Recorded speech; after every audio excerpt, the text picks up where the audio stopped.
Welcome to the Touch MBA Admissions Podcast. Do you need help figuring out which schools to apply to or how to get into the world's top MBA programs? Hey, you're not alone. Join thousands of others on this podcast and on our site, touchmba.com, as they seek the admissions edge. And now, here's your host, Darren Joe. What's up, guys? It's Darren. Welcome to the Touch MBA podcast. This week, I had another listener on the show. Another listener turned successful MBA applicant. Except this time, it took him 2 tries. Neethling McGrath is from South Africa. He came to us way back in 2015, got dinged from all schools he applied to, but then picked himself up and applied again last year and got into his target school, Columbia.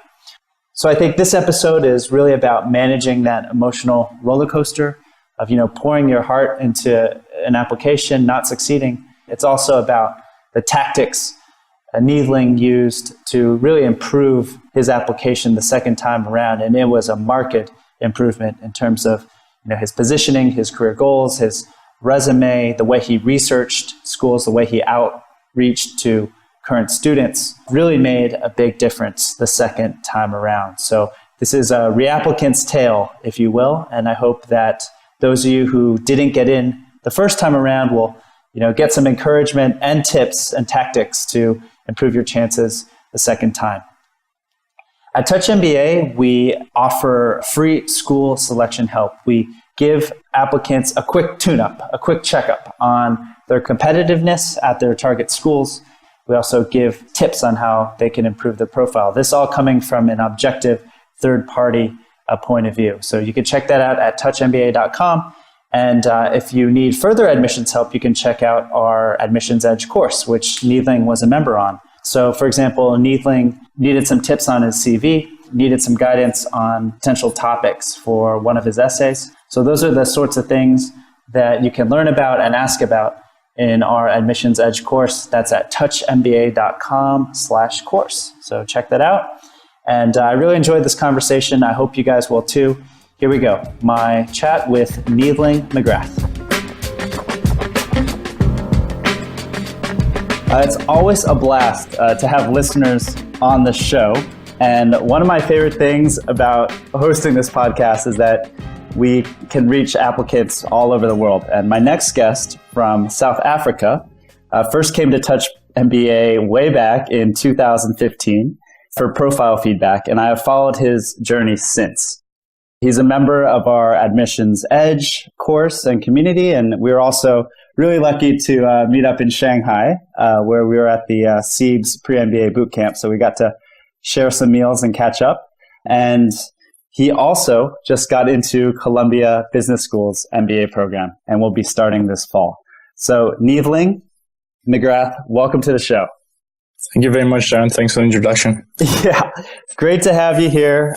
These are always my favorite episodes, to have listeners come on the show and share their journeys with us. But could you just give a quick introduction of yourself? Sure. Yeah, my name is Neethling McGrath. I know the TH is a hard one in English. I'm from South Africa. I grew up in the capital, Pretoria. And since then, I've went on to study electronic engineering with a focus on telecoms in Stellenbosch University. After that, I did a master's in music technology and started working for KPMG as a management consultant in the technology, media, and telecoms division. That's pretty much the background on me. Yeah, I don't know what else you... What do you do for fun, buddy?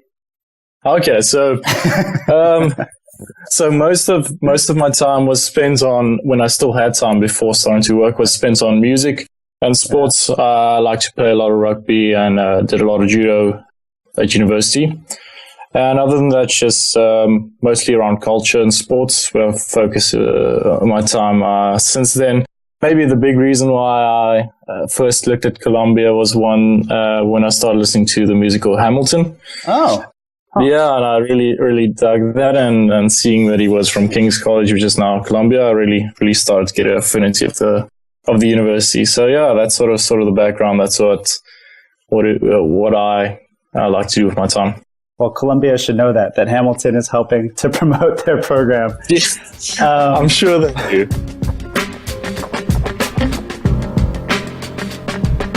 So to those of you who are reapplying to top MBA programs, this episode is for you. So Neethling is actually a reapplicant, and I thought it would be good to kind of walk through his application journey so that those of you who maybe didn't even get in the first time you apply can give yourself a better chance the second time. But let's just kind of walk through our history. It's always fun for me to kind of go through my email and kind of figure out how we first met. So you first approached us back in August 2015, and you submitted your profile at our site, and you had a 690 GMAT, you had 0 years of experience, a very colorful resume, if you remember. Yeah, I do. And you had just started at KPMG, right, after your master's degree. And at that time, you were interested in, media, entrepreneurship, Africa, as, potential post-MBA location. And you were targeting basically the top, 5-7 schools in the US. So could you just walk us back to fall of 2015 when you approached us? And, what were you thinking then? Where were you planning to apply to? And, why an MBA for you? So for me, okay, let's start. I sort of started at KPMG, and maybe 2 months into the job, I started to get frustrated about just the pace. And then I sort of heard about this GMAT test and what it would allow you to do to go and study in the US. So at that stage, I sort of pulled the books closer and had a run at it and wrote and I got a decent-ish score, but then decided to apply sort of very blind around the schools. I knew at that time I wanted to go to the US. Yep. I knew I wanted to study further. However, I didn't know really. As you go through this process, you start realizing each school has this little character that you don't really get to see if you just go to the website. Mm. So initially I was looking at rankings and thinking if I can get into a proper ranked school, and especially an MBA, was because that's something that applies to an engineer, sort of extends the tool set, gives you the quant side and a little bit more operational experience and just theoretical sort of a backing that you can allow you to get into management. But also the networking side was something that appealed to me, something that's a little bit different to the masters in finance and some of the other degrees that you see people choose as an alternative to MBAs. So at that stage, when I approached you guys with my beautiful blue CV and very green in terms of the process, I was looking at applying to Stanford, MIT, and Columbia. Right. That's right. Yep. So Stanford and MIT was mostly because it's sort of the engineering background and entrepreneurship. And Columbia was, again, just I had an idea.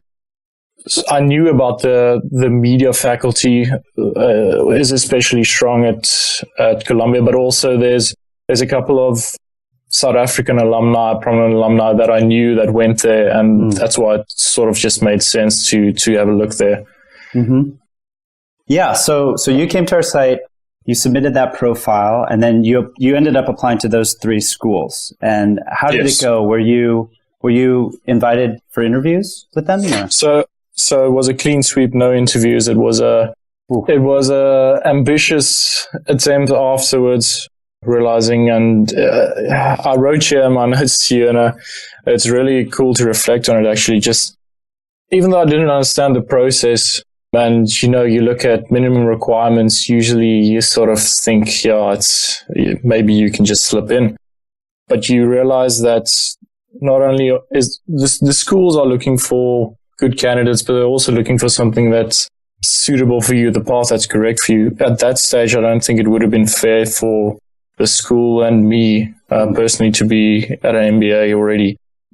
So just reflecting back on that, I can't believe I really felt bad and felt sort of dismayed about the turnout, but it was a clean sweep of rejections. Yeah, I mean that's brutal. I mean, how did you? Now you're able to step back and reflect and say, both you and those schools weren't ready for each other, right? But at the time, when you got those results, like, obviously that must have been pretty brutal, but how did you decide then to reapply the next year? Like, were you thinking, oh, maybe I should work a couple more years? Or, I mean, did any of the schools give you any sort of feedback on your profile, or? So they don't give you feedback. What I did later in 2016, when Columbia visited, I made a point to go and get in just a coffee chat with one of the admissions director, Michael Robinson. So from there, I got a little bit of feedback. Mostly was around the years of experience and the age was something, but he said also that the thing that you could focus on is the GMAT, so focus on that. And I also had I don't know, it's just the way I am. Once I got those sweeping rejections, I sort of recalibrated and said, you know what, in the meantime, if it's going to be about age, I can start doing something that would be complementary to the MBA. So I started the CFA program and sort of on writing until they let me into the MBA. Wait, I'm sorry, say that again. You started a program? Yeah, so once I got the rejections from the three schools, and at that stage I sort of thought the main reason would have been age and the GMAT scores. So I said, in the meanwhile, I could focus on something that I can. It's sort of a tool set that would be complementary to the MBA and something that I would like to complete in any case. So that wasn't time bound. So I started the CFA program, which is CFA program. Got it. Sorry, yes, no. So in the meanwhile, I thought, well, I'll keep on applying each year, and if they keep on rejecting, that means I get another year of the CFA done before I enter the MBA. Wow! So you're not only thinking about a GMAT retake, you're also taking the CFA and then putting together your application materials again, right? So how did you decide on which schools to target when you were a reapplicant? See, that's sort of the cool thing about the process. And again, that's only something you get to enjoy once you look back. The process is really, it's a good thing for both sides. The admissions essays, you're so frustrated about them, but they do give you so much guidance and ability to reflect and sort of make goals. And as you go through the process and you try and find content to write about the school, a little bit opens up each time. I mean, you're mailing some current student and you talk about some club participation or something, and he gives you just a link to some of the internal websites. And this whole world sort of opens up and you start realizing these schools are totally different. Each one has their own focus. Each one has their own sort of culture around them. So after the rejections, I sort of recalibrated, and after speaking to the admissions team member, I started writing a lot of emails to guys at Columbia that I could get the emails, and just the way they reacted and responded around resources they gave me and how nice they were around it, really sort of made Columbia the choice for me. And I started seeing that the specific faculty around the value investing program that started to appeal to me, and I started reading the books specifically on them. And that was something that I think the other schools couldn't offer, something that sets Columbia still apart. And that sort of put me at ease in terms of the ranking thing, that I believe that is one of the strongest programs of schools in the US. So yeah, you start picking and choosing of specific characters in the school that you like, and you start seeing that it aligns to what you need and what you want to get out of it. Yeah, exactly. So I think that's a perfect segue to, did your post-MBA career goals change between when you applied in 2015 and when you applied in 2016? I think they did change, but I think I didn't properly define them in the first application, and that's maybe also a reason why I got rejected. Just as you start going through the process and you build on where you want to go and you build on your goals, the initial goals was I knew I wanted to have a focus in Africa. I knew I wanted to have a focus in what I love, telecoms and media, but I didn't quite know exactly how to do that. And initially I thought it was going to be through entrepreneurship or something of that like. But as I sort of went through the process, I started seeing the value investing and then the impact investing part of it coming together. Mm-hmm. And we start realizing where you can have that impact in Africa in a specific industry focus as telecoms and media through something that's not only entrepreneurship, where you can actually help and be more objective in sort of capital allocation to good causes. And that's where my career goals maybe shifted a little bit. Yeah. So, I mean, I definitely, it was a bit of a setup question on my part, because I definitely saw a change, between when you first approached us and then to, a couple exchanges we had in the forum about your post-MBA goals, right? In fact, I hope you don't mind, I'm just going to read what you wrote. Sure. But you wrote, my post-MBA goals is to use a variety of ways, such as private equity or impact investing, to ensure universal access to telecommunication infrastructure in Africa, and specifically South Africa. And then you go on to talk about, media and education and equal access. It's kind of what's driving you in the future. And that felt a lot more specific to me than, media entrepreneur Africa, right? The first exactly. time. So, yeah, I thought that was really good. And I also noticed, let's talk about one more thing we interacted with in the forum was your resume. I mean, I kind of joke about it. But when you first submitted your resume, don't get me wrong, it was like a very nice looking resume, right? But I was looking at them before our call and man, they really changed. And I was wondering, maybe if you could share some of the tips, or share some tips with the audience of how to kind of optimize your resume. Because you definitely did that. I mean, they're very different. Sure. I think, again, the first application was not really knowing who the audience is of the resume. Mm-hmm. Initially, I thought this was something that you can put in some creativity, and I like to every now and again do something creative.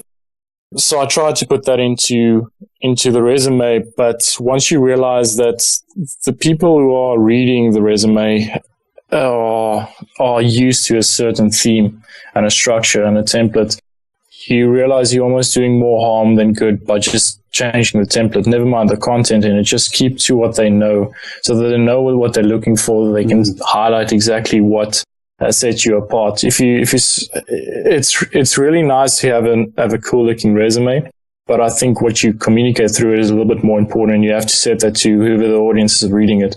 And that's maybe what I learned through that process. So what I did was actually went to GMAT Club, and they've got this whole deck of Wharton previous resumes, and I just took that template and adapted that. Yeah.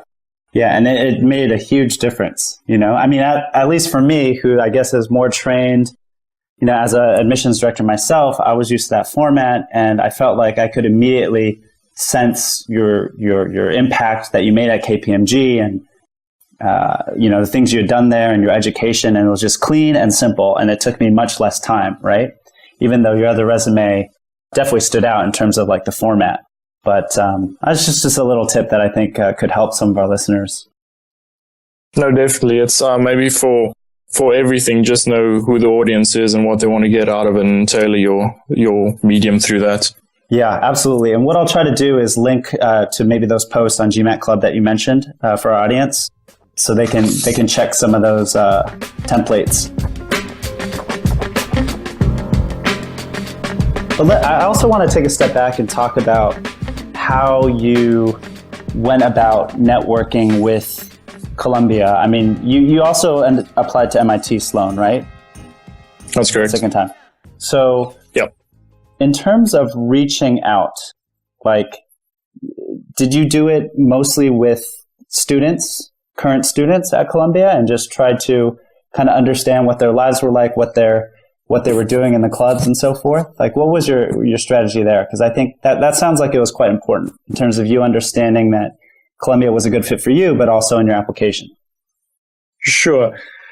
I'd say the first time around, I didn't really do it properly. started just looking for males, somebody that's sort of aligned to what I was looking for at the time, and just wrote to them and asked about, tell me about what you guys do. And maybe that was a little bit or not specific enough. So I don't think the feedback really helped me, even though the people who replied were actually very helpful. I think the second time around, firstly, was just connecting with the admissions team. I think the most important thing for me was going to the admissions team's chats that they had sort of seasonally around Joburg. The thing around that was I even went to schools that I didn't apply to just to network with the current batch of applicants out of South Africa. All of them are also doing the same thing, trying to connect with current students. Just by having them in your network, they start communicating things that they've heard from different current students. You sort of get this whole microcosm of people sharing information of things at the universities, and you get so much information and you start seeing the things that appeal to you. And that's sort of how I went about just connecting with current students, and then connecting with the admissions team who visited South Africa as well. That was also another big part of just getting to connect. They, for instance, I asked for South African current students at Columbia, and they gave me a couple of emails, and I asked them, how did you guys end up here, and how's it going, and what is it like? And most of that was channeled through them as well. So I think if it's a summary, just there's so much resources at hand, and these people are so happy to help and share information. You just need to ensure you do a proper job of asking questions that they can respond to with quality, not just have very vanilla, open-ended questions. Yeah. And I mean, were those questions more focused because of your career goals, or what? Like, what do you mean by more focused questions? So the South African candidates that I mailed was very specific to how was it for South African to go over? How was the cold weather? Yeah, I was quite front on that, and just how it was adapting to the culture. And New York is a busy city, coming from South Africa that's not as hectic as that. Just around that, and then specifically, I mailed the impact investing as a theme was to the Social Enterprise Club leader, asking about what initiatives they've done and what are they looking forward to. And then he again sent me to the MBA impact investing network, which is like a couple of different schools in the US who each send a team to a competition and get to compete against each other in front of impact investors. So, and then there's another Columbia impact investing initiative, which he directed me to. And then you start seeing that there's a lot of resources around the goals that I'm looking to get out of it. So that's maybe when I started aligning to what I wanted and asking very specific questions to people who know about it. Then I started getting a lot out of it. Yeah, it's kind of interesting because I always tell our audience to, know your must-haves, know kind of your career direction. And that's definitely true. Like once you have that idea that impact investing, is something you're interested in, you could ask those more specific questions. But I think the other side of that is once you meet these people and you start asking them these questions, your goals and kind of your interests might change as well, right? It's kind of it goes both ways, that process does, in terms of clarification of what you want to do and why that school. Definitely, yeah. I think that's maybe the thing between the two applications as well that you start seeing once I got the information from the first application back and realized I need to be a little bit more specific. I took the time and thought about the goals more properly, and it sort of compounds. Yeah, that's awesome. And one more point on reaching out to the school. You wrote that I read every book I could find on a couple of the faculty members whose classes I wanted to attend and used the info in my essay. How long did that take you? So I had a long commute between Pretoria and Johannesburg on the train. So there's a couple of the books that I read, a couple of them that were very interesting and a couple of them that were maybe out of my field. Specifically, some of the books by Joseph Stiglitz were were a little bit more hardcore economics for me to handle. But the ones that I really enjoyed was Demystifying Competition and Curse of the Moguls, which is basically the whole focus of the Graham Dodd value investing program. So once I started seeing that inside and what they're actually teaching there, that was something that I could really tailor the application around. Yeah, because they actually have that essay too, at least this past year, right? Was about our students are taught by a combination of distinguished research faculty and accomplished practitioners. How will you take advantage of being at the very center of business? And then they also asked you a question about, what would people in your cluster be interested to learn about you? I'm wondering, did you ever look at your essays the second time around versus the essays your first time around? I mean, I'm wondering if you felt like there was a real difference there or not really in terms of the quality of your essays. So for the reapplicant, you only get a reapplicant essay, and you only get you can. I forgot about that. Yes, and that's the one thing, and then you can put any additional information that you feel the admissions team should weigh. So the problem with the reapplicant, obviously, is you have so much less space to communicate whatever you said in the first application. So, and in terms of the quality of the essays, I think in the just grammar and structure and everything was similar. However, the content was, I think, a little bit more specific. Initially, the first application, I thought, or at least I didn't know that they wanted it that specific, but from the feedback from the admissions committee member that I went and had a coffee with, they really emphasized that you need to know exactly what you want out of it. It's fine if the goals change afterwards, but you need to at least present a case that is very specific for the admission. Mm-hmm. So the second time around, I had to use a large part of the reapplicant essay to just restate and refocus the goals, which was frustrating in a way because you realize now you're limited in the number of words that you can communicate. So a lot of that was used just to refocus the goals. And then the rest, I mentioned some of these new things around Bruce Greenwald's books, some of the faculty members that I also communicated with, and then just sort of rounding off the application into what I want to get out of it. Yeah. So it's frustrating because a reapplicant you would want more words, but you have to make do with what you got. Yeah, I mean, you also mentioned in our discussions that you mentioned to Columbia that you wanted to help build their brand and their presence in South Africa, and you think that might have helped your chances, right?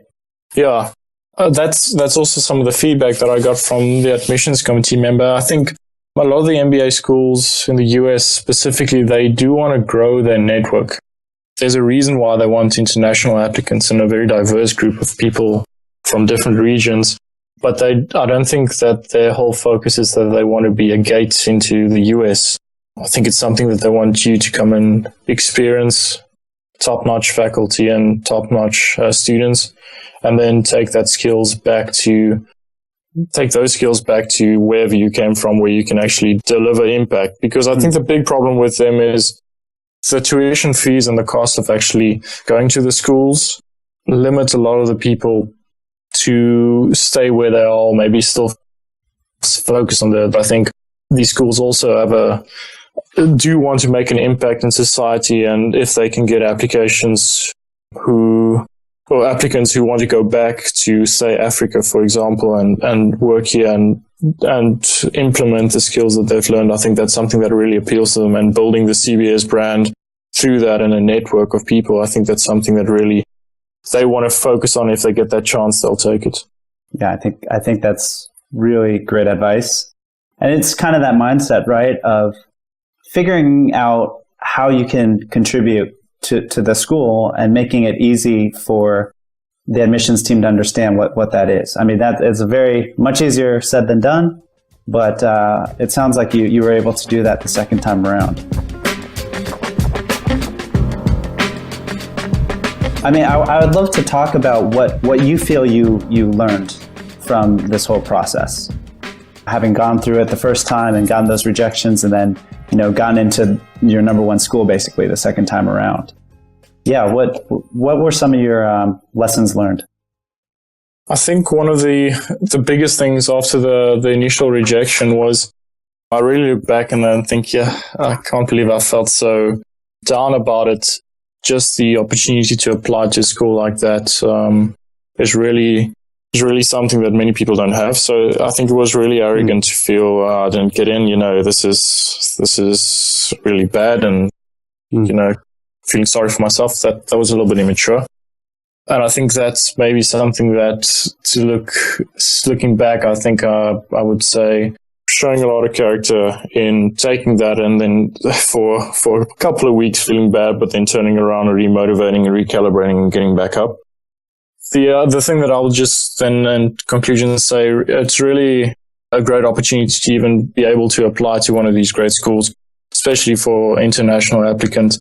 It really tested my convictions, but it also gives me confidence that once I have been rejected or had previously been rejected and now been accepted, that it means that the decision the decision that I got in is based on merit. It's not something that it's an international, guy from Africa that just got in. Mm-hmm. Right. Absolutely. I mean, do you think, well, one thing I wanted to ask you about is kind of your network. Because I remember you telling me that you felt somewhat isolated, right? When you were applying. Because not many of your peers were, I guess, wanted to get international MBAs? Yes, I think maybe just to put in context, obviously, I mean, we're in South Africa. Most of the people aren't focusing on international MBAs based on the cost.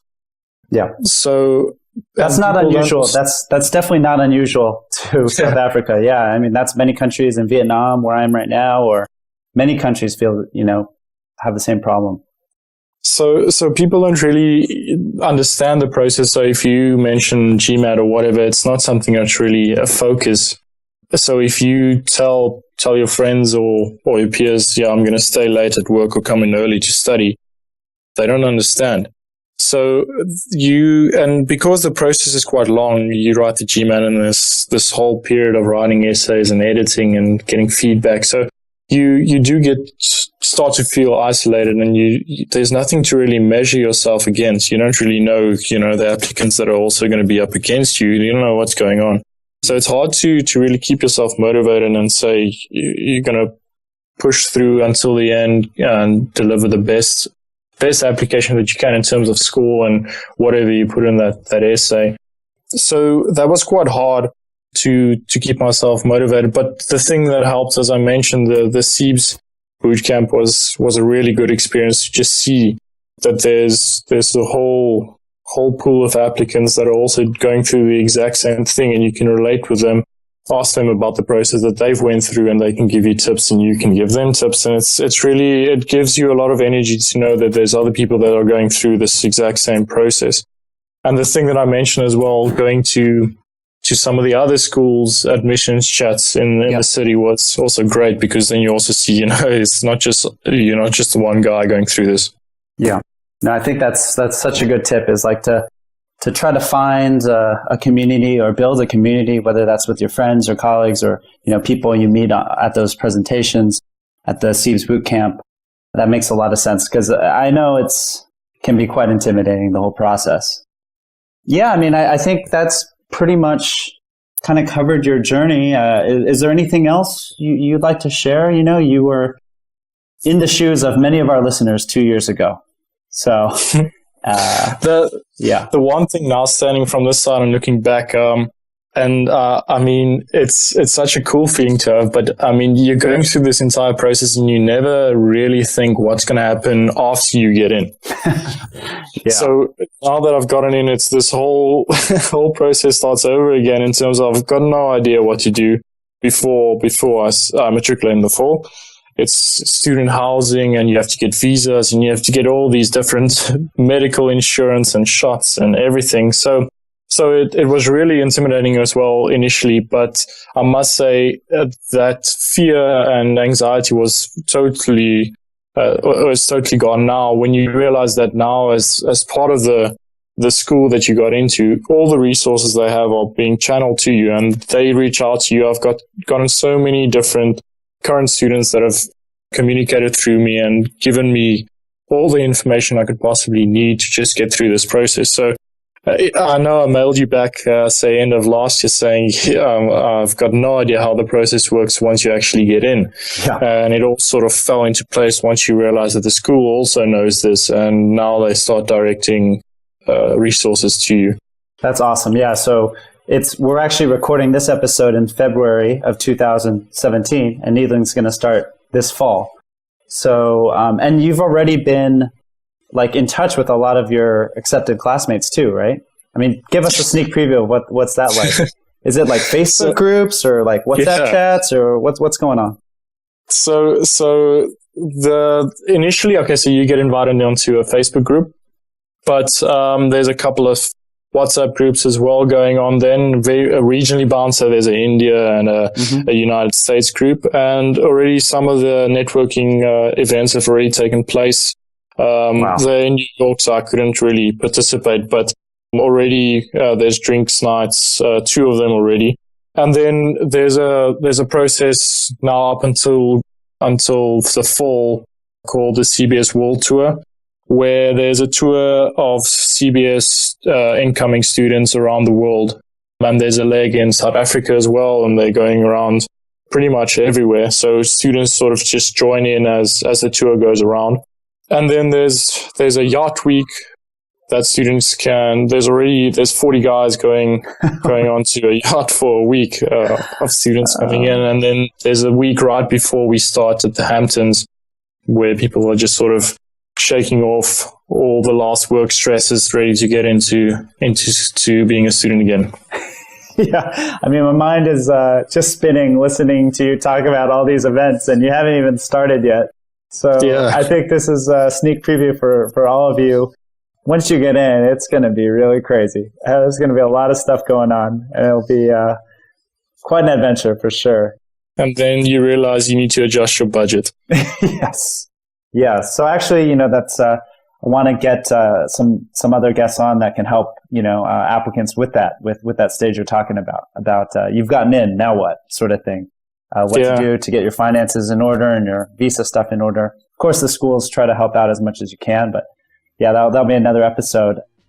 Neethling, thanks a lot for very openly sharing, your insights and your journey with the audience. It's been a lot of fun for me personally to just kind of see, your progress through this entire thing, and it's amazing that you were able to just, get up on your feet again and apply again and succeed and really improve your profile and your goals and everything. So congratulations again. I'm really excited for you. And yeah, thanks for coming on the show. Thank you very much, Darren. Thanks for your resources. And I mean, a lot of the success has to do with you. So thank you very much.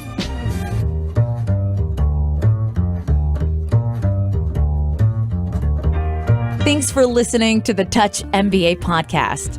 Don't be shy. We have a mailing list. Go to touchmba.com and get yourself signed up. And we'll keep you posted with the best tips and insider interviews on how to get into your #1 school. You can also find us on Twitter and Facebook at Touch MBA. See you soon.